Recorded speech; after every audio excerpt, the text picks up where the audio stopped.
Je te désire, Saint-Esprit. Moi désiré au Saint-Esprit. Je te désire, mon Père, mon Dieu. Moi désiré au Papa, mon Dieu, moi. Par ton Esprit Saint. Par Saint-Esprit. Sauve les âmes. Sauver nos mieux. Guéris les malades. Guéris malades. Délivre les prisonniers. Délivrer prisonniers. Relève ceux qui sont tombés. Levez ceux qui tombent. Fortifie ceux qui sont debout. Fortifiez et mettez force dans le monde qui fait bien. Atteins ton plan et ton but. Que vous atteignez l'objectif et le but.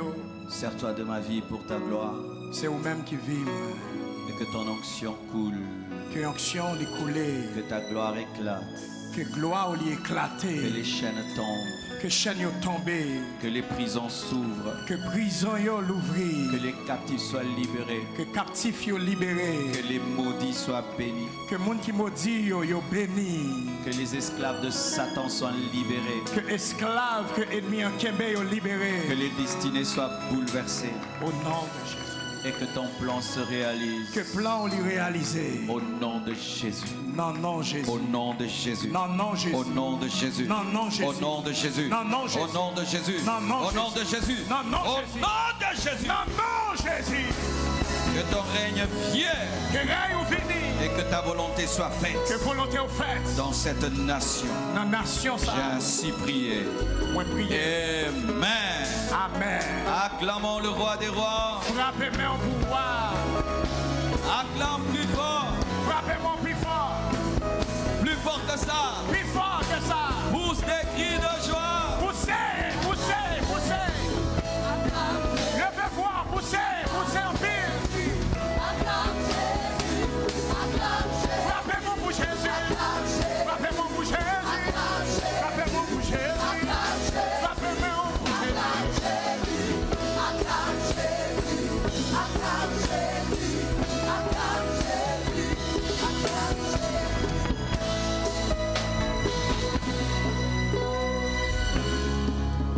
Alléluia. Alléluia.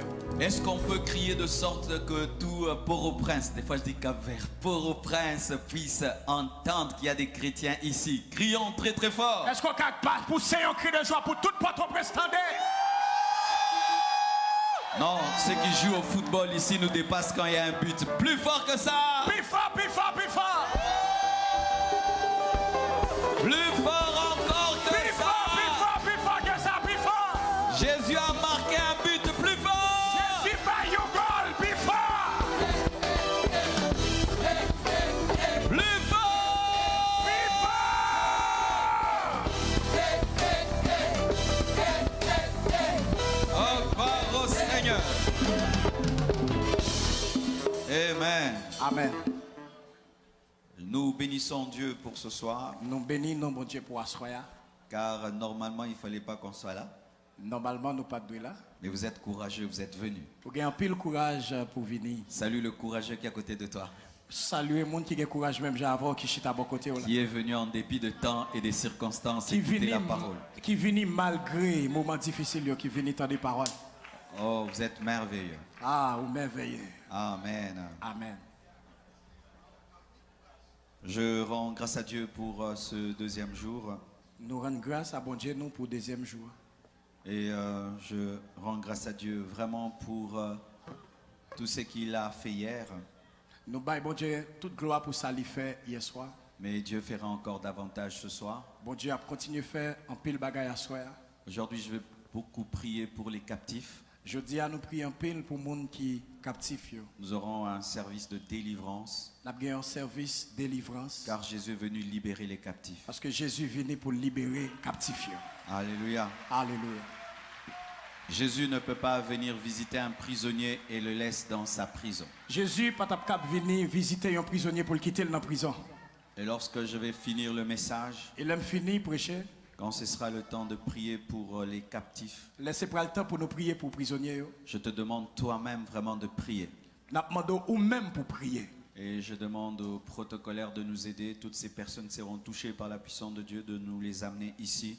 Nous allons travailler avec les intercesseurs, les hommes de Dieu, vraiment jusqu'à chasser le dernier démon qui est resté. Nous demandons à chaque monde qui est dans le protocole, chaque monde qui est touché, il va mener et va rejoindre la libération. Si on va quitter ici à 21h, nous serons là. Si nous quittons là à 8h, nous devons être là. Tu dois être libre. Nous devons être libérés. Alléluia. Alléluia. Oh, merci Seigneur. Merci Seigneur. Excusez-moi pour hier. Excusez-nous pour hier. Je pensais qu'à Port-au-Prince, c'est tout le monde qui entendait le français. Nous pensons Port-au-Prince, c'est tout le monde qui entendait, qui comprend le français. Alors, j'avais seulement prêché en français, Et nous avons prêché seulement en français, sans tenir compte de ceux qui parlent créole. sans nous pas penser à le monde qui parle créole. Pardonnez-moi. Pardonnez-nous. Amen.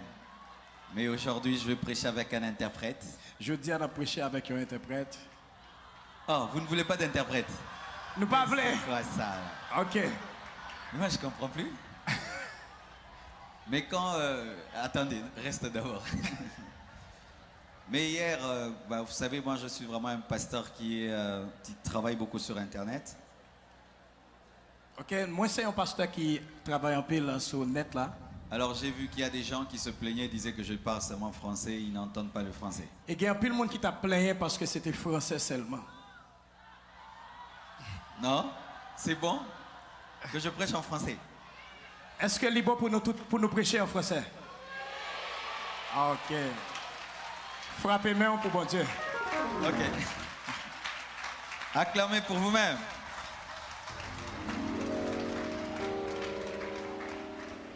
Ok, donc moi je vais apprendre maintenant le créole.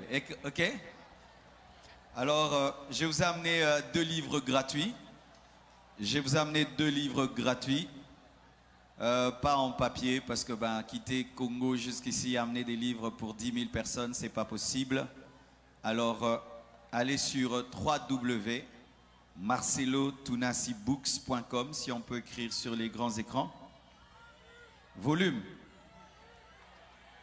Volume, hein? Mais ici j'entends bien, alors je crois que c'est la technique qui doit vous mettre du volume là-bas. Ok? Ça va maintenant? C'est bon. Alors, je vous ai apporté 2 livres gratuits. Allez sur www.marcelotunasibooks.com et vous allez voir 2 livres. Le premier, Stratégie face à la tentation. Dans ce livre, je parle de la sanctification. D'ailleurs, demain, avec les jeunes, je vais parler de cela. Tous les jeunes, vous êtes invités. Demain matin, je vais vous parler sur le mariage, sur le fiançailles. Alors, allez sur www.marcelotunasibooks.com. Vous allez voir un livre, Stratégie face à la tentation. Je parle dans ce livre sur comment tu peux vaincre le péché. Et il y a un deuxième livre sur Découvre et expérimente sa présence. C'est un livre qui aide à prier, à adorer Dieu, même pour ceux qui dirigent les cultes dans les moments d'adoration. Ça va vous aider. Donc, il y a 2 livres. Mon 3e livre, il est sorti. On vient de m'appeler même de Kinshasa. Il a été livré, mais n'est pas encore en ligne. Bientôt, gardez ce site et vous aurez, d'ici là, dans 2-3 semaines, le 3e livre vous parviendra gratuitement. Vous pouvez même l'imprimer, mais ne le vendez pas. Amen. Dis à ton voisin, ne le vends pas. Dis à ton voisin, ne le vends pas. Amen. Donc, tu as reçu gratuitement, il ne faut pas vendre. Amen. Mais je vends aussi les livres. Certains disent, le pasteur de Marseille ne vend pas les livres. Je vends les livres, mais en papier. Mais sur le net, je donne, j'offre. Amen. Quand je vends en papier, c'est pour permettre de faire d'autres livres en papier. Mais comme sur Internet, ça ne coûte rien, je mets seulement le PDF et vous pouvez l'avoir pour que tout le monde puisse avoir la connaissance. Amen. Nous avons une application sur Internet. Pour ceux qui ne savent pas, il y a des gens qui chaque fois nous écrivent « Pasteur, comment faire pour avoir tes vidéos, tes prédications directement ?» Nous avons une application sur Google Play Store et sur App Store. Vous tapez seulement « Pasteur Marcelo Tounassi » sur Google Play Store et sur App Store. Vous allez voir une application sur laquelle est écrit MT.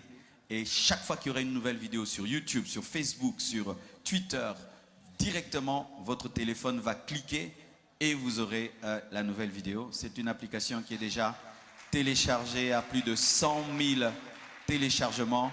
Téléchargez cette application gratuitement également et vous aurez des vidéos, des prédications gratuitement. Alors il y a aussi d'autres personnes qui disent « Pasteur Marcelo, quelle est ta véritable page ?» C'est vrai, aujourd'hui il y a beaucoup des escrocs qui font des fausses pages de moi. Ils demandent même de l'argent aux gens et plein de choses. Ma page, c'est Pasteur Marcelo Tounassi. C'est une page qui a plus de 500 000 abonnés.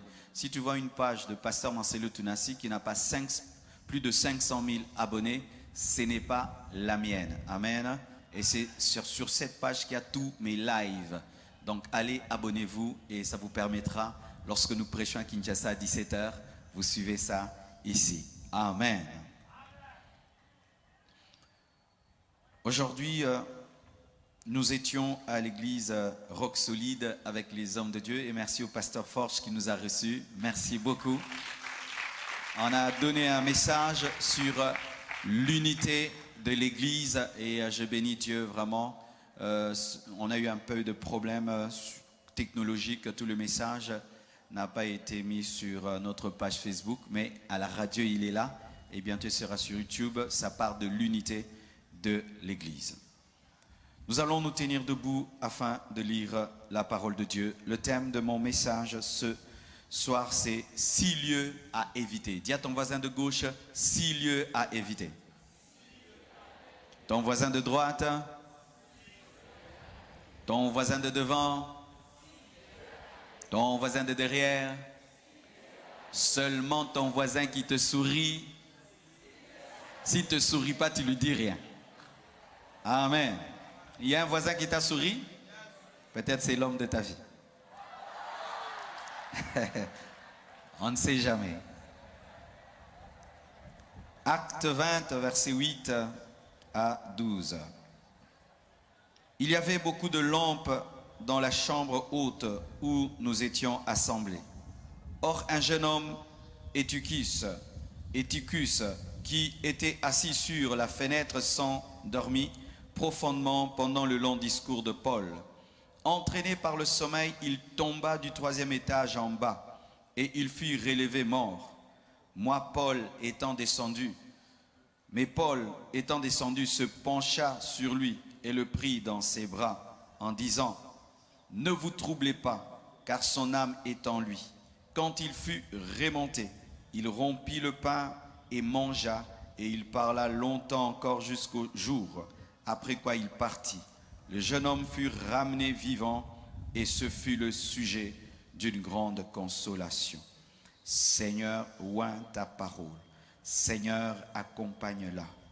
Donne-moi d'être fidèle par le Saint-Esprit. Je brise toute œuvre de l'ennemi, contraire à ta volonté, au nom de Jésus. Amen. Asseyez-vous, s'il vous plaît. 6 lieux à éviter. Lorsque nous lisons Acte 20, versets 8 à 12, nous voyons Paul qui est en train de prêcher la parole. Et tous ceux qui écoutent la parole sont assis dans la maison. Parce qu'en ce temps-là, les églises n'étaient pas construites. Les églises priaient dans des maisons. Mais je ne dis pas aujourd'hui qu'il faut que les églises prient dans des maisons. C'était un temps de persécution. C'était un temps où l'église venait de naître, de commencer. Nous pouvons prier dans les maisons, nous pouvons prier dans des temples, mais l'essentiel, c'est que Jésus-Christ soit au milieu de nous, car aujourd'hui, il y a une doctrine qui est sortie. Les églises ne doivent plus être dans le temple, il faut seulement des églises de maison. Mais si l'église de maison atteint 300, 400, 500 personnes, comment vous allez garder 500 personnes dans un petit salon de 10 personnes? Amen. Alors, dans cette maison, Paul prêchait la parole dans la chambre haute. Et il a prêché pendant longtemps. Et la Bible présente un jeune garçon qui s'appelait Tychus. Il n'était pas assis au bon endroit, il n'était pas au bon lieu. Il était à la fenêtre. Et à la fenêtre, lorsque quelqu'un se trouve à la fenêtre, il est à la fois dans le salon et à la fois dehors. C'était un distrait. Il était à la fois en train d'écouter Paul, mais aussi à la fois en train d'écouter ce qui se passait dehors. Il est cette image des personnes qui sont mélangées, qui aiment à la fois Dieu et qui aiment à la fois le monde, qui aiment à la fois la musique chrétienne, mais qui aiment à la fois la musique mondaine, qui aiment à la fois les fétiches et qui aiment à la fois la puissance de Dieu, qui consultent à la fois les prophètes de Dieu et qui consultent à la fois les magiciens et les occultistes, des personnes qui n'ont pas choisi. Il te faut choisir entre Jésus-Christ et le diable. Il te faut choisir entre le monde et la sanctification. Il te faut choisir entre la chair et l'esprit. Il te faut choisir entre les ténèbres et la lumière. Vous devez quitter vos fenêtres. Tu peux être là bien assis, mais spirituellement, tu n'es pas assis sur ce gradin. Non, tu es dans une fenêtre spirituelle parce qu'à la fois, tu es venu écouter la parole, à la fois, tu es venu draguer une fille, à la fois, tu es venu écouter la parole, à la fois, tu es venu voler les téléphones, à la fois, tu es venu écouter la parole, à la fois, tu es venu te faire voir, à la fois, tu es venu écouter la parole, à la fois, tu es venu pour ta propre chair. Les Eutychus créent des problèmes. Alors qu'il était à la fenêtre, la Bible nous dit qu'il fut pris par un sommeil et il est tombé pas du côté de la chambre, mais de l'autre côté, et il est tombé mort. Pourquoi? Il était à un mauvais endroit. Il était à un mauvais endroit, à un endroit qui était dangereux et qui a causé sa mort. Et j'aimerais vous dire, il y a des endroits qui causent la mort. Des endroits où il ne faut pas être. Des endroits où il ne faut pas demeurer. Et je prie qu'aujourd'hui, par cette parole et par le Saint-Esprit, Dieu puisse te sortir de ta fenêtre, te sortir de cet endroit et qu'il puisse t'amener là où il y a la vie, Jésus-Christ de Nazareth. La chambre symbolise Christ. La chambre symbolise la sécurité. La chambre symbolise la parole de Dieu. Vous devez quitter vos fenêtres de compromission et entrer réellement et à 100% dans la parole. Dieu est fatigué des chrétiens mélangés. C'est ça la caractéristique de l'église des temps de la fin. Des églises tièdes. Des gens qui à la fois prient mais à la fois ils trichent à l'école. À la fois ils prient mais ils volent au travail. Ils sont dans la corruption au travail mais ils prient en d'autres langues. Ils prient en d'autres langues avant de quitter la maison. Et quand ils vont au boulot, ils se comportent comme tout le monde. Dieu est fatigué des chrétiens tièdes. Vous devez choisir. Vous devez choisir. Vous devez choisir. Dieu n'est pas un fétiche. Dieu est une personne. Ton fétiche, le matin, tu le secoues un peu et puis tu l'oublies dans ta chambre et tu fais tout ce que tu veux. Mais Jésus n'est pas un fétiche. Tu dois entretenir une relation profonde avec lui et tu dois te consacrer à lui à 100%. À 100%. Pas que tu abandonnes certains péchés et tu gardes d'autres péchés. Il avait un pied dans la chambre, un autre pied, il était dans la rue. Tu avais 10 péchés, tu abandonnes 5 péchés et tu gardes 5 péchés. Mais tu te dis chrétien et tu dis que tu seras enlevé, tu iras au ciel. Tu as arrêté de fumer, mais tu n'as pas arrêté de t'enivrer. Tu avais 10 copines, tu as abandonné 5, tu as gardé 5. Eutychus. Heureusement que Paul était un homme oint. La Bible nous dit qu'il est descendu et il a prié pour lui et il a ressuscité. Et aujourd'hui, la puissance de la résurrection va opérer pour ressusciter les Eutychus.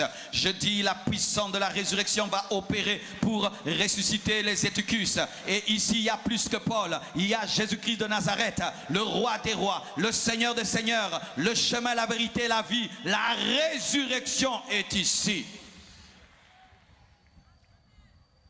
Quels sont les lieux à éviter? Voici le premier lieu. La maison de débauche. Proverbe 7, verset 25 à 27 nous dit que ton cœur ne se détourne pas vers les voies d'une telle femme. Il s'agit de la femme prostituée.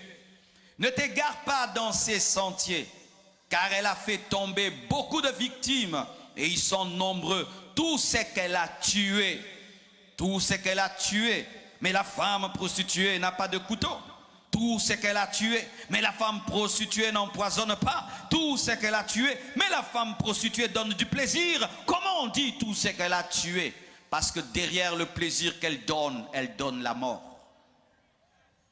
Sa maison, c'est le chemin du séjour des morts. Sa maison, c'est le chemin du séjour de mort. Alors que tu penses que c'est un lit, tu penses que c'est une chambre. Lorsque Dieu voit la maison de la prostituée, il dit que c'est le chemin du séjour de mort. Il descend vers les demeures de la mort. Le Seigneur m'a dit de parler à tous ceux qui fréquentent les maisons de prostitution. Le Seigneur m'a dit de parler à toutes les prostituées qui sont en ce lieu. Le Seigneur m'a dit de parler à tous ceux qui payent de l'argent pour le sexe. Le Seigneur m'a dit de parler à tous ceux qui vivent dans le plaisir. Sachez que c'est la maison de la mort. C'est la maison de la mort. Jésus-Christ a rencontré une prostituée et n'a pas laissé cette femme dans la prostitution. Cette femme a arrêté la prostitution et elle est devenue l'une des grandes disciples de Jésus-Christ. Et je prie que cela t'arrive ce soir, que tu puisses abandonner tes clients et que tu puisses devenir disciple de Jésus-Christ et que tu prêches à tes clients Jésus. J'aimerais parler à cet homme marié qui trompe sa femme et qui va vers des prostituées. Tu as épousé une femme, mais tu sors avec des prostituées. Tu vas dans une maison de prostitution. Personne ne te voit, personne ne connaît, mais Dieu te voit.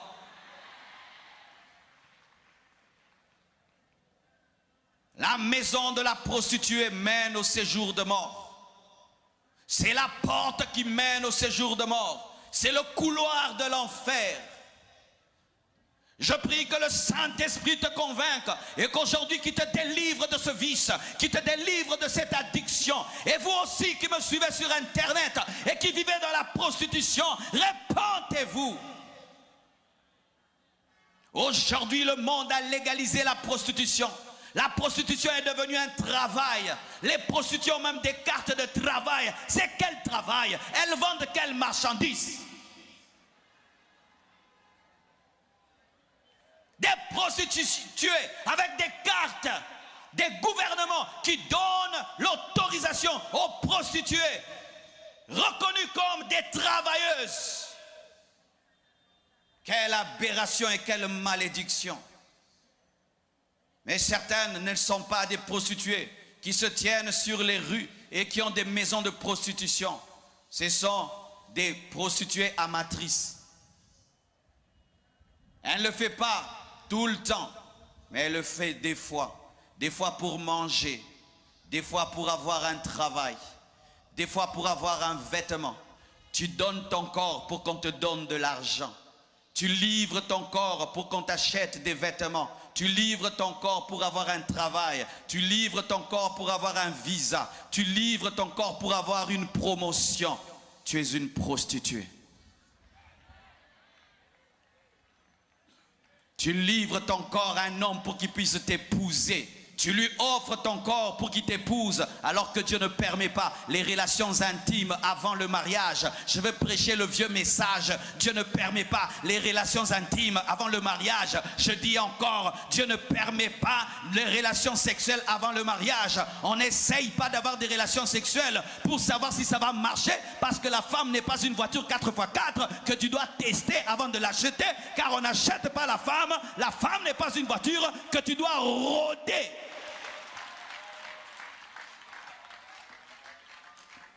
Mais comment je saurai si ça marchera? Si tu as Dieu, Dieu veillera à ce que ça marche. Donnez-moi l'amen. Que Dieu délivre tous les impudiques qui sont dans ce lieu. Quiconque ici a des relations intimes avant le mariage est un impudique. Quiconque ici a des relations intimes avant le mariage est impudique. Et la Bible dit que les impudiques n'hériteront point le royaume des cieux. Les impudiques finiront en enfer. Mais Jésus est capable de te libérer de l'impudicité. Il est capable de te libérer de cette vie de prostitution. Si tu te répands, si tu ouvres ton cœur, il est capable de te déraciner de ce vice. Et tu deviens un homme chaste, tu deviens une femme pure. Tout cet argent que tu dépenses dans l'impudicité, tes enfants sont en train de mourir de faim, mais tu es en train de donner cet argent à une autre femme que tu n'as pas épousée. Là-bas, tu as acheté des chaises. Là-bas, tu as acheté des meubles. Là-bas, tu as acheté une télévision. Et ta propre femme est en train de souffrir. Quelle malédiction! Quelle malédiction! Et toi, ma sœur, qui sors avec cet homme marié, qui est en train de détruire le foyer d'un autre, d'une autre fille, d'une autre femme, Dieu te punira et Dieu te jugera. Répands-toi aujourd'hui et libère le mari d'autrui. Libère cet homme, ce n'est pas ton mari. Ta maison est maudite. Lorsque la Bible parle de ta maison, il appelle ta maison séjour de mort. Et vous priez dans les églises. Certaines même, vous êtes des protocolaires, des choristes dans les églises, mais qui sortent avec les maris d'autrui. Oui, je sais ce que je dis. Servant Dieu à l'église et sortant avec des maris d'autrui. Servant Dieu à l'église et sortant avec des prostituées. Et vous osez monter à la chair et prêcher l'évangile. Un serviteur de Dieu qui vit dans l'impudicité ne doit pas prêcher. Il ne doit pas prêcher. Il doit être suspendu jusqu'à ce qu'il va arrêter. Quelqu'un qui vit dans l'impudicité ne peut pas prêcher la parole. Qu'est-ce que tu vas me dire? Qu'est-ce que tu vas m'enseigner? N'allez plus dans le lieu de la prostitution.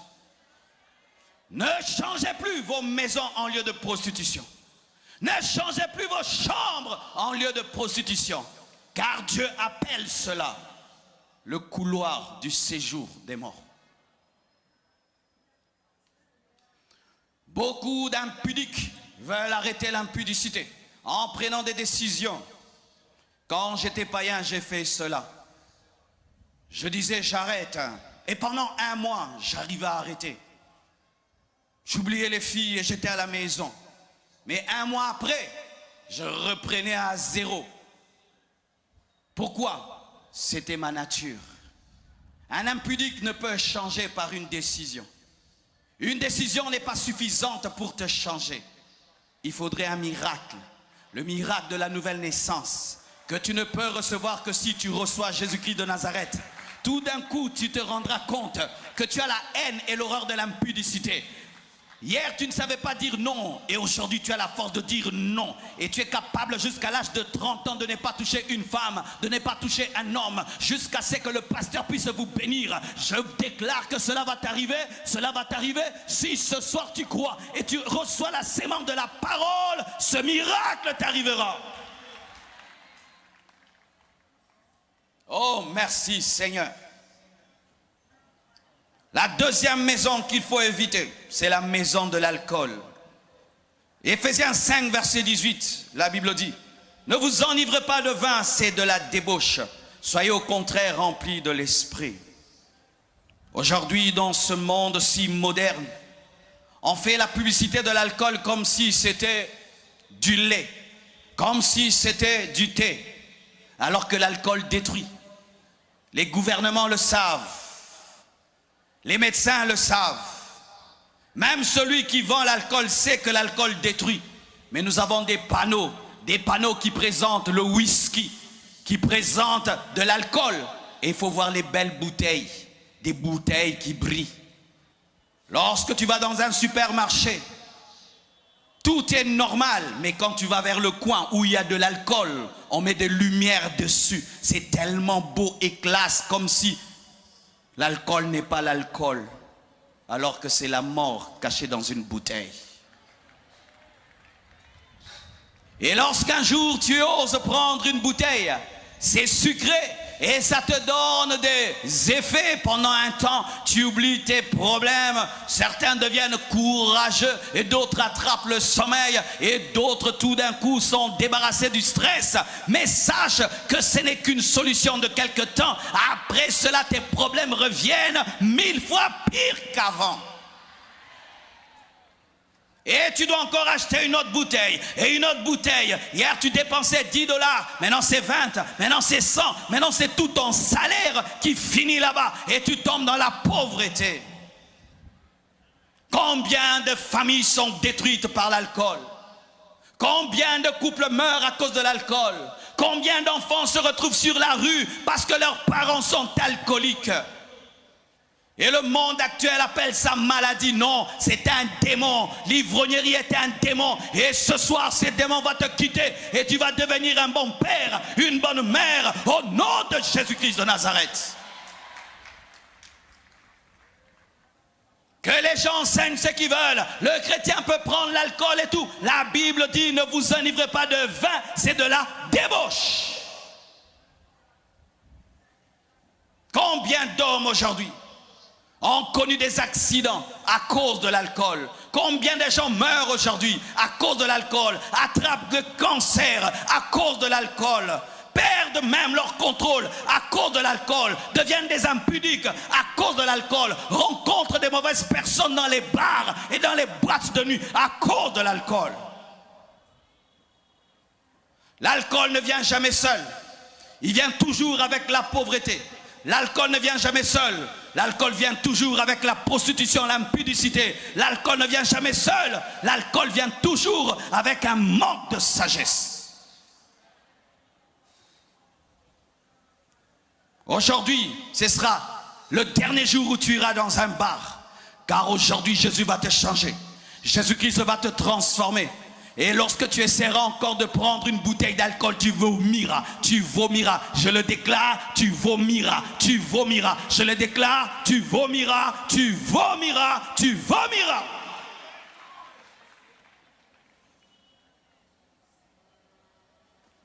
Ne vous enivrez pas de vin, c'est de la débauche, mais au contraire, soyez remplis du Saint-Esprit. Toute cette paix et cette joie que tu recherches dans le vin, que tu recherches dans l'alcool, est disponible dans le Saint-Esprit. Lorsqu'un homme est rempli du Saint-Esprit, il est rempli de paix, il est rempli de joie. Et ce n'est pas une joie qui dure pendant 1 heure, c'est une joie qui dure pour toute la vie. Mon frère, toi qui recherches la paix, viens auprès de Jésus. Il te donnera le Saint-Esprit qui est le véritable vin. Et tu auras la véritable joie en tout temps. Même dans le deuil, tu seras capable de rire, capable de sourire. L'alcool ne donne pas le bonheur. L'alcool ne résout pas les problèmes. Mais pendant un temps, il t'anesthésie. Mais après, tes problèmes ressurgissent. Mais si tu es rempli du Saint-Esprit, tu auras la vraie paix, tu auras la vraie joie. Et ce soir, Jésus-Christ va te baptiser du Saint-Esprit. Il va te remplir du Saint-Esprit et tu vas dégoûter l'alcool. Tu n'en auras plus besoin parce que tout le temps tu seras ivre de quelque chose d'autre. Tu seras ivre du Saint-Esprit et tu vas parler en d'autres langues. Alléluia. Je prie que Dieu t'aide à parler en d'autres langues. Et moi j'aime le parler en d'autres langues parce que dans le parler en langue, il n'y a pas de faute de français. Alléluia. Il n'y a pas de le, il n'y a pas de la. Alléluia. Il n'y a pas de pluriel, il n'y a pas de conjugaison. Il n'y a pas de faute de verset biblique. Je n'ai pas commis de faute d'orthographe ni de faute de grammaire. J'ai parlé parfaitement et je prie en esprit.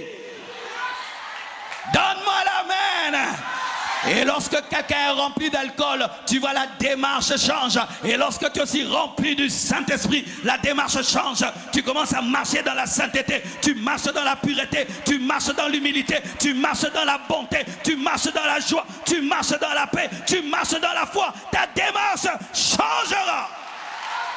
Donne-moi un amen. Donne-moi un amen. L'alcool te fait vieillir, mais quand tu es rempli du Saint-Esprit, tu auras 50 ans. On pense que tu as 30 ans. On dit quel est ton âge? Tu dis j'ai 50 ans, mais non, mais on croirait que tu as 30 ans. C'est le Saint-Esprit. Alléluia. Chaque fois avant de monter ici, je bois, je m'enivre du Saint-Esprit. Et quand je monte ici, je n'ai pas peur de dire la vérité. Je n'ai pas de la drogue, je n'ai pas pris du chanvre. Je suis rempli du Saint-Esprit et je suis prêt à tout dire. Si tu crois aujourd'hui, le Saint-Esprit te remplira.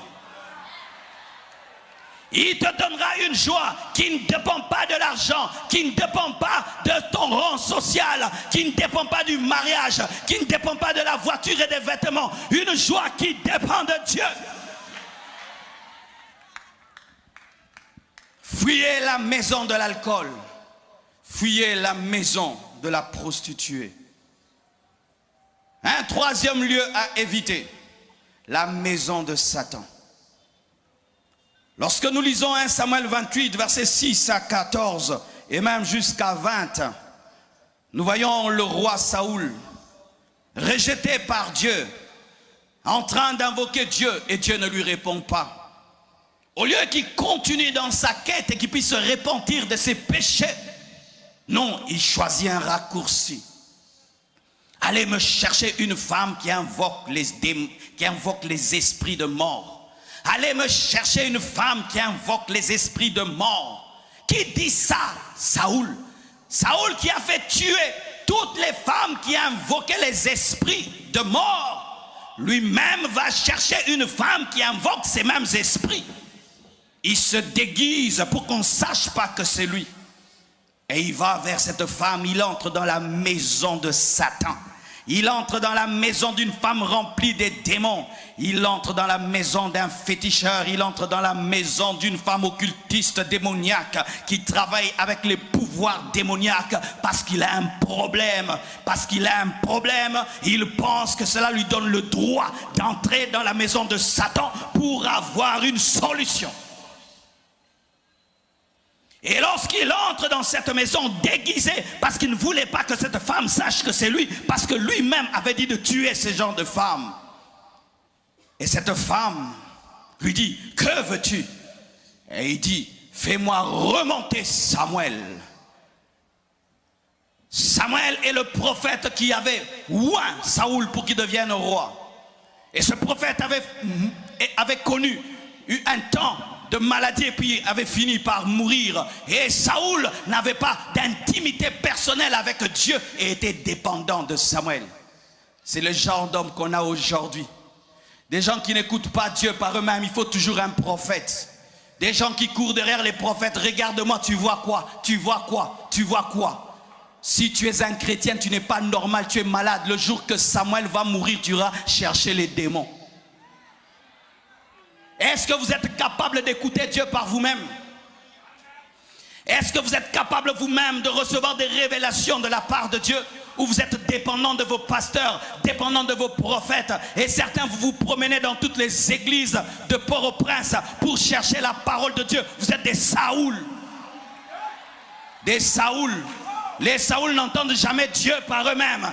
Nous sommes au temps du Saint-Esprit dans le Nouveau Testament où tous nous sommes des prophètes, mais vous cherchez les prophètes. Dans le Nouveau Testament, on ne cherche pas les prophètes, mais c'est le prophète qui te cherche. Mais vous continuez à chercher des prophètes alors que vous avez l'esprit que le prophète a. Chers prophètes, si vous êtes ici, dites la vérité aux fidèles. Dites-leur qu'ils ont le même Saint-Esprit que vous. Dites-leur la vérité que vous ne voyez pas tout le temps. Dites-leur la vérité que vous ne connaissez pas tout. Dites-leur la vérité que des fois, Dieu ne vous parle pas. Dites-leur la vérité. Tu peux me voir aujourd'hui, je te regarde, je te donne une prophétie. Demain, tu viens, je n'ai pas de prophétie. Tu peux venir me voir pour 10 problèmes. J'ai la révélation pour 2. Les autres, je n'ai pas. Je n'ai pas. Je n'ai pas. Je n'ai pas. Je n'ai pas. Je ne veux pas inventer une prophétie pour toi. Je n'ai pas. Mais le Saint-Esprit a toujours. Le Saint-Esprit maîtrise toutes choses. Le Saint-Esprit parle en tout moment. Et il est en toi. Lorsque tu deviens chrétien, tu as l'esprit de prophétie. Et on ne donne pas l'argent pour recevoir une prophétie. On n'achète pas la prophétie. Tu vas dans un endroit, on te dit de donner l'offrande pour recevoir une prophétie. Fuis, quitte cette église. Quitte cette église. Ce n'est pas l'église de Dieu, c'est l'église du diable. C'est l'église de maman. C'est la cupidité. C'est la cupidité. La Bible dit, vous avez reçu gratuitement, donnez gratuitement.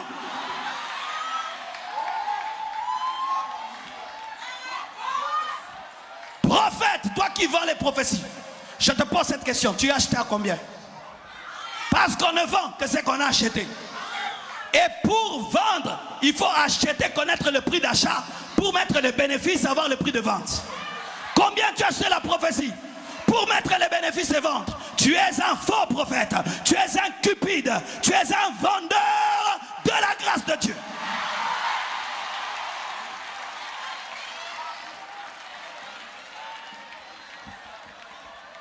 Que c'est dommage. Aujourd'hui, vous avez des béquilles. Vous écoutez Dieu par les hommes et pas par vous-même. Au lieu de prier 3 heures du temps jusqu'à ce que Dieu te parle. Non, tu causes toute la journée et le pasteur me dira, je te dirai rien. Je te dirai rien, je te dirai rien. J'ai rien à te dire. Voici ta prophétie, va prier.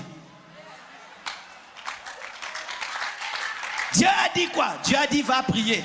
Dieu a dit va le chercher. Dieu a dit répands-toi, va les chercher. Dieu a dit tu es idolâtre, tu es bébé spirituel et tu as des biberons spirituels et des couches spirituelles.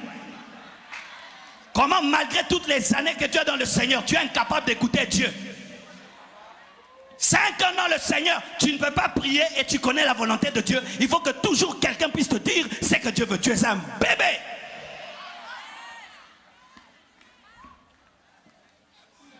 Saoul était roi, mais un bébé sur le trône. Un bébé, mais sur le trône. Bébé, mais sur le trône. Béni, mais bébé. Âgé, mais bébé. Bébé sur le trône. Bébé, roi.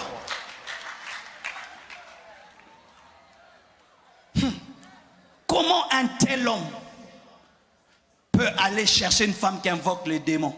C'est parce que c'était un bébé. Toutes les fois, c'était Samuel qui lui disait. Lui, jamais, n'avait une intimité personnelle avec le Dieu qu'il avait établi. Et il dit quoi? Fais-moi monter Samuel. Beaucoup de gens, à cause de ce verset-là, établissent le culte pour les morts. Ils disent, tu vois, on peut invoquer les morts et les morts se manifestent parce que lorsqu'on a invoqué Samuel, ce n'était pas un démon qui était monté, c'était le véritable Samuel. Le serviteur de Dieu est revenu de la mort et il a parlé. C'est une exception qui confirme la règle. Qu'il ne faut pas invoquer les morts. Pourquoi? Lorsque Samuel est venu, il a dit quoi? Pourquoi tu as dérangé mon repos? Donc c'était interdit. Et quand il est venu, il les avait bénis. Il a maudit Saoul. Il a dit, toi et ton fils aujourd'hui, vous allez me rejoindre.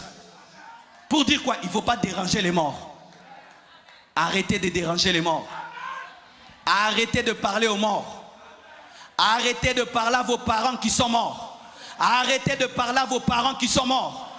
Arrêtez d'aller au cimetière où vous parlez aux morts. C'est démoniaque, c'est démoniaque, c'est démoniaque, c'est démoniaque, c'est démoniaque, c'est démoniaque. On ne parle pas aux morts, on ne parle pas aux parents qui sont morts.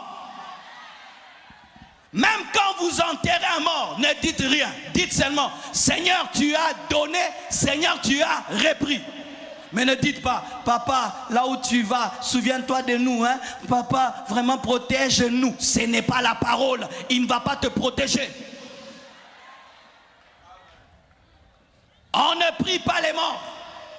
On ne prie pas même un mort qui était saint, qui craignait Dieu. On ne prie pas Paul. On ne prie pas Marie. On ne prie pas Jean.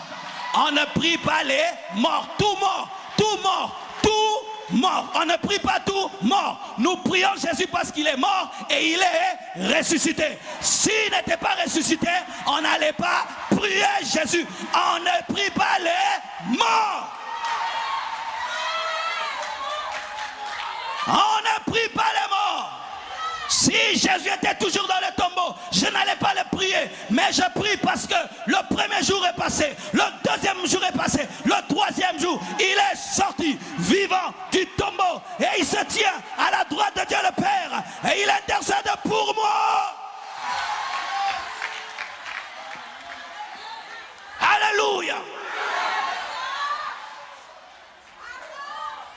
Ne parlez pas à vos parents. Même si des fois tu rêves de ton père. Car l'Esprit de Dieu me dit cela. Il y a certains, vous rêvez de vos parents qui sont morts. Vous rêvez de vos mères qui sont mortes. Et vous avez développé une doctrine. Papa me protège. Papa veille sur moi. Certains même vous allez devant leur tombeau. Vous plantez des fleurs. Et puis vous pleurez. Vous pleurez. D'autres vous amenez même la nourriture. La nourriture. La nourriture au cimetière. La nourriture. Pour manger avec qui? Oh, c'est notre culture. Oui, une mauvaise culture. Une mauvaise culture. Une culture démoniaque, satanique. Jetez ces cultures. Jetez ça. Jetez ces cultures-là. Un homme invoquera Dieu. Il n'invoquera pas les morts. Et il invoque Samuel. Samuel le maudit. N'allez jamais dans la maison d'un marabout. N'allez jamais dans la maison d'un prêtre vaudou. N'allez jamais dans une maison où on invoque les puissances sataniques démoniaques. Ne mettez jamais vos pieds. Pourquoi? Ça ouvre la porte aux démons.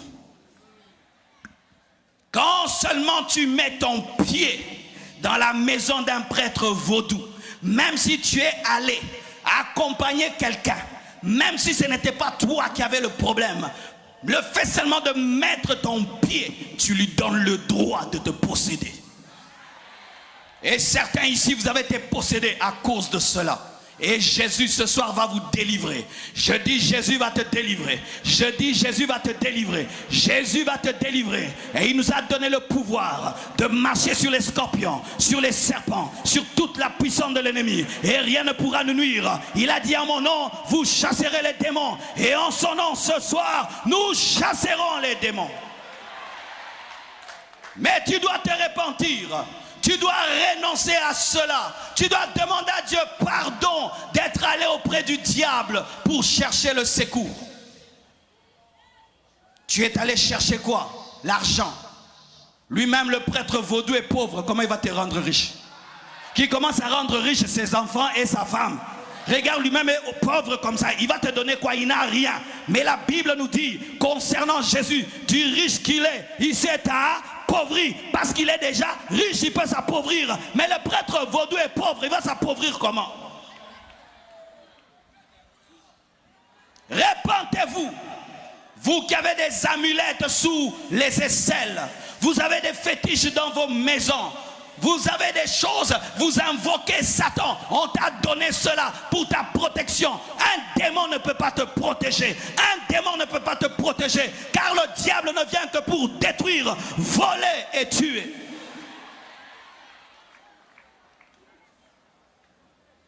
Les enchanteurs n'hériteront pas le royaume des cieux. Tous Tous ceux qui pratiquent la magie n'hériteront pas le royaume de cieux. Leur place, c'est l'enfer. Lorsque tu pratiques la magie, lorsque tu pratiques la sorcellerie, ta place, c'est l'enfer. Des esprits impurs sont entrés en toi. Et tu dis, qu'est-ce que j'ai fait? Mais tu es allé visiter Satan dans sa maison. Tu es allé à l'ambassade du diable et il a le droit légal de te posséder. Depuis que tu es entré là-bas, tu es devenu stérile. Depuis que tu es entré là-bas, tu es devenu malade. Parce que qu'est-ce que les démons font en soi? Et qu'est-ce que les serviteurs du diable font en soi? Ils déplacent les problèmes. Tu viens avec un problème de maux de tête. Il enlève le mot de tête, il te donne un mot des jambes. Tu viens avec un problème de stérilité. Il ouvre tes entrailles, mais il ferme tes finances. Il te donne une chose, il va te prendre 10 choses. Il te donne 2 choses, il va te prendre 10 000 choses. Aujourd'hui, répentez-vous de cela. N'allez plus dans la maison de Satan. Quatrièmement, ne restez pas dans ce monde après l'enlèvement.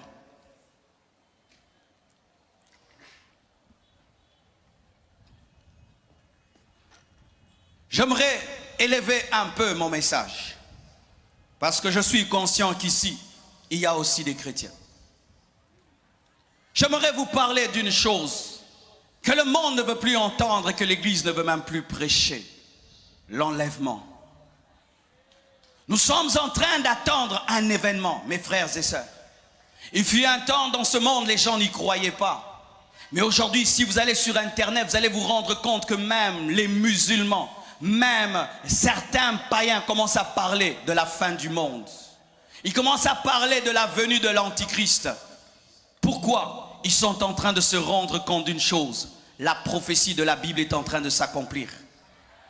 Apocalypse 13 nous parle de la marque de la bête. Apocalypse 13 nous parle de la marque 666. La Bible nous dit qu'après l'enlèvement, voici une chose qui va arriver sur la terre. La tribulation.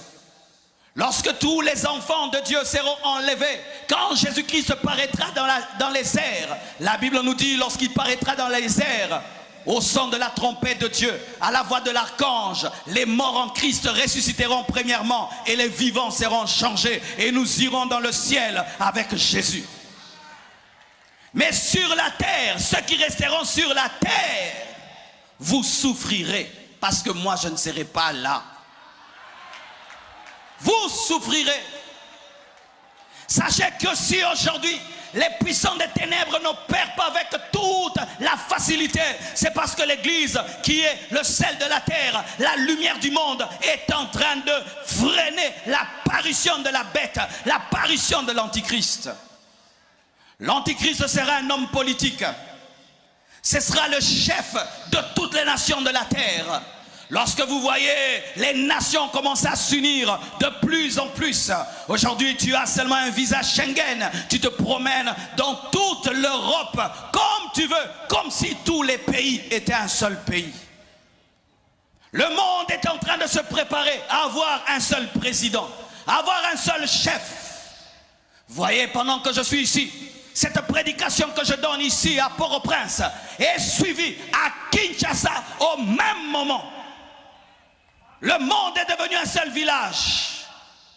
Si quelqu'un veut savoir ce qui se passe ici, il va directement sur Internet. Il va voir ce qui se passe ici maintenant. Et la Bible nous dit que personne ne pourra vendre ni acheter sans avoir la marque de la bête. Comment est-il possible d'avoir un tel contrôle mondial pour empêcher d'acheter et de vendre si tu n'as pas une marque? Cela était impossible au temps de Paul, au temps de Jean. Mais en notre temps, cela peut se faire, d'empêcher à quelqu'un d'acheter et de vendre sans avoir une marque. Dernièrement, j'étais à l'aéroport et je devais payer un billet. Je prends de l'argent, je donne, on refuse. On dit non, pas l'argent. Je dis comment? Non, pas l'argent, il faut seulement la carte. Je prends une carte du Congo, je donne, elle ne passe pas. On me dit non, il faut que tu aies une autre carte. Je donne l'argent, ils ne veulent pas de l'argent, ils veulent une carte. Sans cette carte, je ne pouvais pas entrer dans l'avion. Sans cette carte, je ne pouvais pas entrer dans l'hôtel. Mais cela va évoluer encore plus. Les gens auront la marque, une puce dans la main droite ou sur le front. Et aujourd'hui, déjà, cela est en train de se préparer. Vous avez entendu de ce qui s'est passé aux États-Unis, où il y a des gens qui veulent implanter la puce RFID dans les mains des gens et sur le front. Et quand tu viens, on te reconnaît. Dedans, il y a ton passeport. Dedans, il y a ton compte en banque. Dedans, il y a ta carte de santé. Il y a tout dedans. Ce développement technologique, fibre optique, 5G, 4G, 6G, bientôt la 6G va venir. Ce n'est pas pour nous. Ce n'est pas pour qu'on prêche l'évangile, non. Ils sont en train de créer tout cela pour un contrôle mondial. Les hommes, autant de gens pouvaient douter de ce que Jean disait. Mais nous, non. Nous, on ne peut pas douter de cela. Nous avons cela au devant de nous. Que bientôt, très bientôt, l'Antichrist va paraître. Le jour où Jésus reviendra. Et il reviendra comme un voleur dans la nuit, sans prévenir. Quand l'Église sera enlevée, ceux qui se retrouveront sur la terre après l'enlèvement, vous souffrirez. Les démons vont se manifester comme jamais auparavant. L'Antichrist sera le plus grand magicien au monde, l'homme le plus possédé au monde. La Bible nous dit que le dragon lui donnera toute sa puissance. Jusqu'à présent, Satan n'a pas donné toute sa puissance à un seul magicien, mais à l'Antichrist, il donnera toute sa puissance, comme Dieu a donné toute sa puissance à Jésus.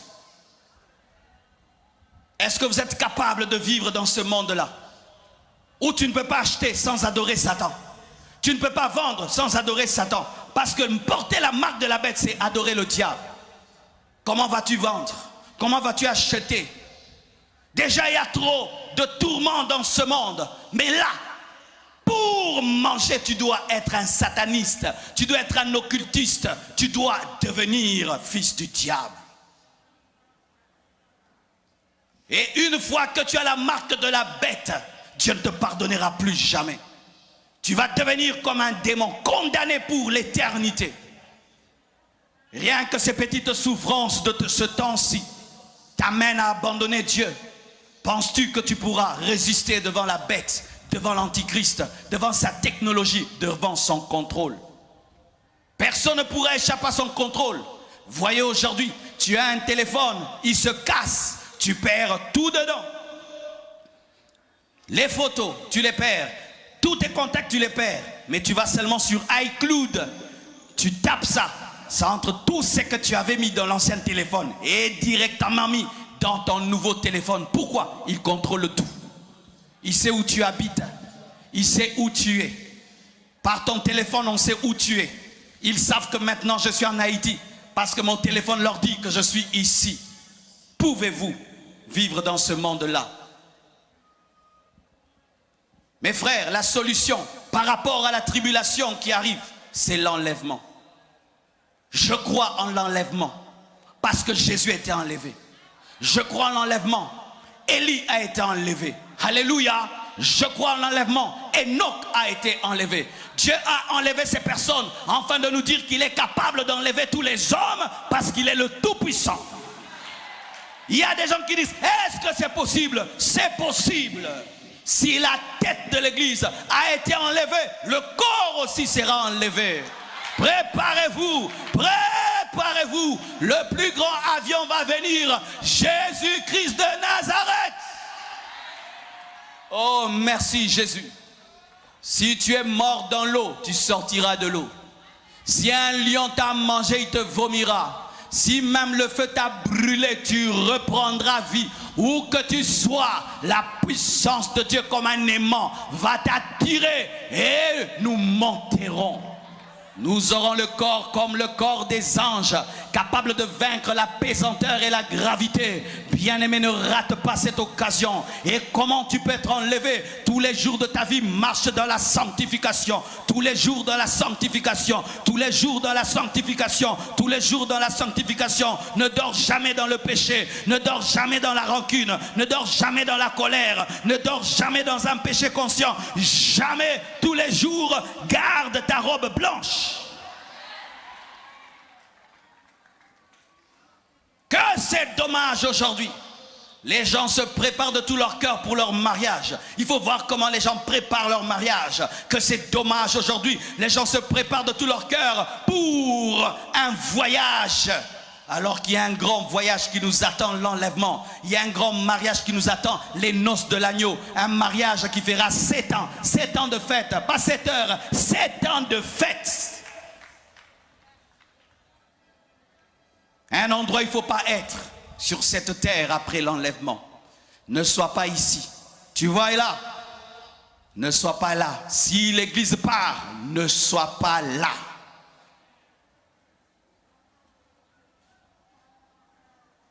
Un autre endroit où il ne faut pas être, le mauvais séjour de mort.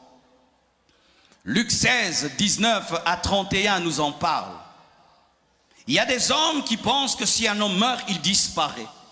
Comme si on était des poules, on était des coqs. Il y a des hommes qui pensent que si un homme meurt, il disparaît. Comme une feuille, comme une plante. Mais c'est que ces hommes ne savent pas. C'est que lorsque Dieu a créé la plante, il ne m'a pas dit créons la plante à notre image, à notre ressemblance. C'est que quand Dieu a créé le cochon, il n'a pas dit créons le cochon à notre image, à notre ressemblance. Mais quand il voulait créer l'homme, il a dit créons l'homme à notre image, à notre ressemblance. Éternel comme nous, éternel comme nous. Ce qui fait que même si l'homme meurt, il ne meurt jamais. Pourquoi? Il était créé à l'image de Dieu et à sa ressemblance. Cela est à la fois une bénédiction, mais aussi une malédiction. Une bénédiction, si après ta mort, tu vas dans le paradis. Mais une malédiction, si après ta mort, tu vas dans le mauvais séjour de mort. Vaut mieux être un coq, mourir et disparaître, qu'être un homme, mourir, aller dans le mauvais séjour de mort. Je répète. Arrêtez de causer, mes frères, suivez la parole. Je vois certains qui sont distraits qui causent. Suivez la parole. Car des fois aussi le piège dans lequel les gens tombent, lorsqu'ils sont des ouvriers, des intercesseurs, ils pensent qu'on est en train de prêcher aux autres alors qu'on est en train de vous prêcher vous-même aussi. C'est ça, ils sont là, ils regardent comment les autres tombent, les autres filment, les autres. Faites très attention. Dans les choses de Dieu, on ne devient jamais professionnel. Jamais professionnel. On n'est pas venu ici pour certains, on est venu pour toi. Même si tu es en rouge, tu es en jaune, tu es en vert, tu es en orange. S'il y a une chose que je hais dans l'église, ce sont des personnes qui deviennent des ouvriers dans l'église et qui pensent qu'eux peuvent causer, blaguer pendant qu'on prêche la parole parce qu'eux ont porté des polos jaunes. Cette parole te concerne toi aussi. Alléluia. Et alors, certains pensent que si l'homme meurt, il disparaît. Non, la Bible ne dit pas cela. Lorsque la Bible nous parle de l'homme riche et de Lazare, l'homme riche menait une bonne vie et il est mort. Lazare était pauvre et il est mort. Lorsque Lazare meurt, il va dans le bon séjour de mort qu'on appelle le sein d'Abraham ou le paradis. Mais l'homme riche meurt et il va dans le mauvais séjour de mort. L'homme riche n'est pas allé dans le mauvais séjour de mort parce qu'il était riche. Dieu n'est pas contre la richesse. La richesse est très bonne parce qu'elle te permet d'aider les gens et de servir Dieu. Son problème, c'est que sa richesse l'avait empêché de servir Dieu. Sa richesse l'avait empêché de croire en Dieu. Et j'aimerais parler à tous les riches qui sont ici. Mon frère, ma soeur, si le peu de billets que Dieu te donne sur cette terre te ferme les yeux, te remplit d'orgueil et de suffisance, de sorte que tu ne peux pas croire en Dieu, tu es l'homme le plus maudit de la terre. Car au lieu que ta richesse te pousse à adorer Dieu, à servir Dieu, ça te remplit d'orgueil et ça te ferme à Dieu. Pourquoi alors Dieu t'a donné tout cela? Pour que tu sois ingrat. Et cet homme, son confort, sa richesse, sa satisfaction dans le monde présent l'a empêché de voir qu'il y avait l'éternité. C'est ce qui arrive souvent aux hommes. S'il a une belle maison, il a une belle voiture, il a un compte en banque, il s'habille bien, il pense que c'est le paradis. Ils pensent que Port-au-Prince, c'est le paradis.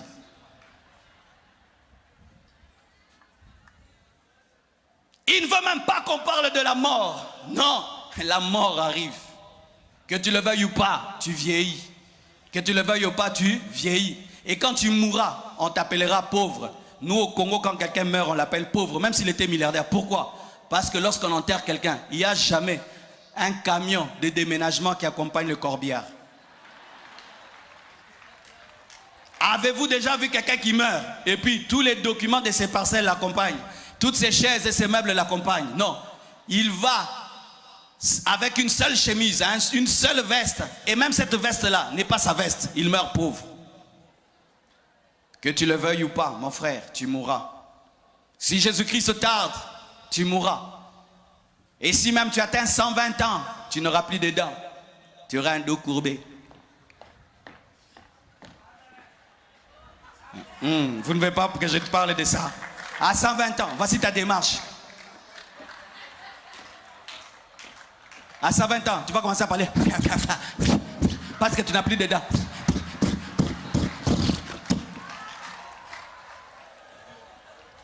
Et puis tu vas commencer à demander la mort. Oh Dieu, prends-moi, prends-moi, prends-moi, prends-moi. J'avais une grand-mère comme ça.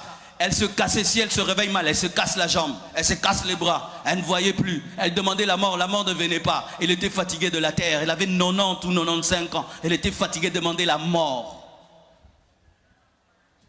Si tu meurs, tu iras où? Tu iras au paradis? Comme cet homme qui était à côté de Jésus-Christ, ce brigand qui l'a promis le paradis, le bon séjour de mort, ou tu iras dans le mauvais séjour de mort? J'aimerais te donner cette précision. Pour l'instant, personne n'est en enfer et personne n'est dans la nouvelle Jérusalem céleste. La nouvelle Jérusalem céleste est préparée et l'enfer est préparé. Mais à présent, tous les gens qui meurent, certains vont dans le paradis, qui est le bon séjour de mort, le lieu de repos. Mais d'autres vont dans le mauvais séjour de mort qui s'appelle Sheol. Et c'est là que se retrouvait l'homme riche. Il était dans le Sheol, et dans le Sheol, il était déjà dans le feu. Il n'est pas encore en enfer, mais il est déjà dans le couloir de l'enfer, et il était dans le feu. Et Lazare, qui était dans le paradis, était dans le repos. Et la Bible donne un enseignement. L'homme riche, voyant Abraham et voyant Lazare, demande à Lazare de lui donner de l'eau, une seule goutte d'eau. Et il dit, il est impossible que ceux qui sont ici viennent vers vous et ceux qui sont vers vous viennent vers nous. Pour dire ceci, que le purgatoire n'existe pas. Le purgatoire est une invention des hommes pour que vous viviez dans le péché sur la terre et attendant mourir pour qu'on prie pour vous et qu'on puisse brûler des encens et des eaux bénites pour que vous puissiez aller au ciel. Quelle escroquerie! Quelle escroquerie! Quelle escroquerie! Pendant toute ta vie, tu n'as pas cru en Dieu. Maintenant, tu meurs, on fait des prières, tu vas au ciel, bien-aimé. Nous tous ici péchons et demandons aux gens de prier pour nous après la mort. Après la mort, il n'y a pas une étape intermédiaire. Soit tu vas dans le mauvais séjour de mort, soit tu vas dans le paradis. Il n'y a pas un endroit intermédiaire. Il n'y a pas un lieu de perfectionnement où pendant des années et un jour tu te retrouves au paradis ayant quitté le mauvais séjour de mort. Ce n'est pas écrit dans la parole. La Bible nous dit, car il est réservé aux hommes de mourir une seule fois, après quoi vient le jugement. Toi qui attends le purgatoire, tu serais étonné. Tu es comme ces élèves qui vont à l'école. Ils pensent que le professeur va donner 2 interros, mais le professeur ne donne qu'une seule interro. Et il n'y a pas de repêchage. Après la mort, soit tu vas dans le mauvais séjour de mort, soit tu vas dans le paradis. Ne te retrouve pas dans les mauvais séjours de mort. Une fois que tu te retrouves dans les mauvais séjours de mort, les carottes sont cuites. Aucune prière ne te sauvera. Aucun jeûne ne te sauvera. Aucun homme de Dieu, aucun prêtre ne te sauvera. Personne ne te sauvera. Car si tu n'as pas pu donner à Jésus ta vie, il n'a que faire de ta mort. Il n'a que faire de ta mort. Pendant que tu as la vie, tu as la force, la santé. Jésus vient à toi et tu dis je ne veux pas de toi. Et tu attends quoi? Mourir. Et puis après ta mort, tu es sauvé. Même logiquement, ça ne passe pas. Dis à ton voisin, même logiquement, ça ne passe pas. Dis à ton voisin, même logiquement, ça ne passe pas. Pendant que j'ai cette force, Jésus vient à moi. Je dis, je ne veux pas de toi. Je veux vivre dans le péché et je meurs. Et puis le jour de ma mort, on prend quelques gouttes, on jette sur mon cercueil, on prend quelques encens, on met, et puis je vais au ciel. Ah! Facile comme ça. Ah!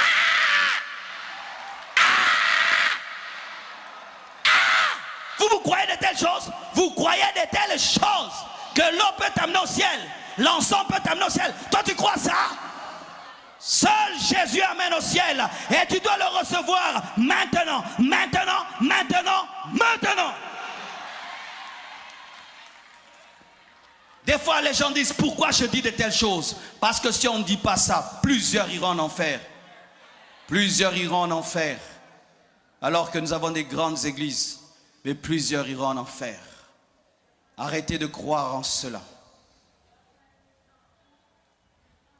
Pour terminer, sixièmement, voici un endroit où il ne faut jamais être, l'enfer. Matthieu 18, verset 8 à 9 dit ceci. Si ta main ou ton pied est pour toi une occasion de chute, coupe-les et jette-les loin de toi. Mieux vaut pour toi entrer dans la vie boiteux ou manchot que d'avoir 2 pieds ou 2 mains et d'être jeté dans le feu éternel. Dites feu éternel. Et si ton œil est pour toi une occasion de chute, arrache-le et jette-le loin de toi. Mieux vaut pour toi entrer dans la vie n'ayant qu'un œil que d'avoir 2 yeux et d'être jeté dans le feu et dans la géhenne. Donne-moi l'amen. Qui dit ça? Jésus, l'amour de Dieu. Jésus, l'amour parfait, parle de l'enfer. Si c'était un apôtre, un pasteur, on allait dire, tu as un mauvais cœur, tu es méchant. Mais c'est Jésus qui dit que le feu éternel existe.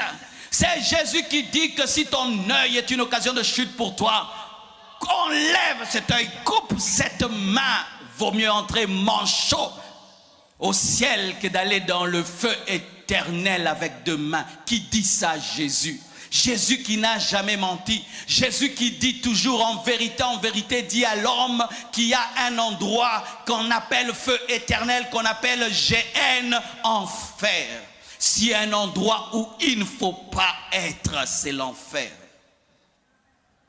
Tous ceux qui se retrouveront dans le séjour de mort, le mauvais séjour de mort, au dernier jour, seront ressuscités et condamnés pour l'éternité dans le feu éternel. Car si ton nom n'est pas écrit dans le livre de vie et tu meurs sans Jésus, c'est fini. Après le séjour de mort, à la fin des temps, au jugement dernier, tu seras jeté dans le feu éternel.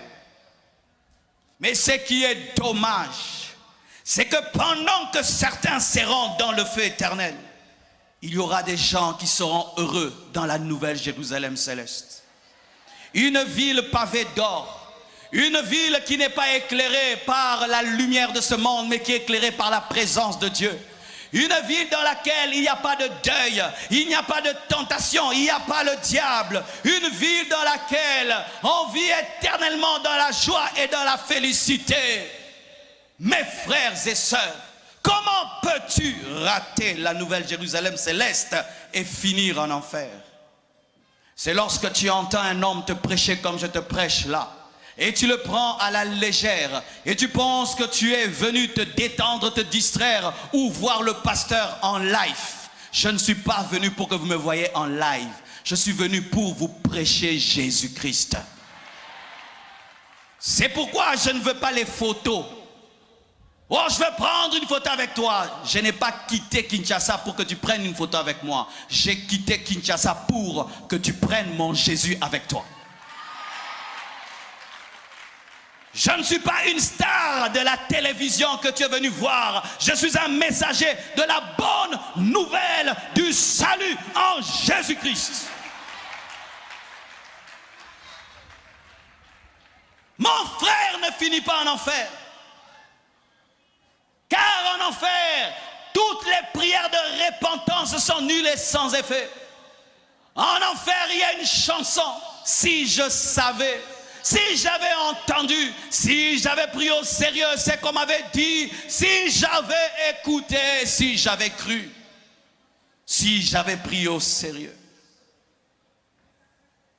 Un homme qui n'est jamais venu à l'église et qui finit en enfer n'est pas aussi condamnable qu'un homme comme toi qui écoute la parole sur Internet, qui écoute la parole à l'église, qui a même des responsabilités à l'église, mais tu as une vie d'hypocrisie.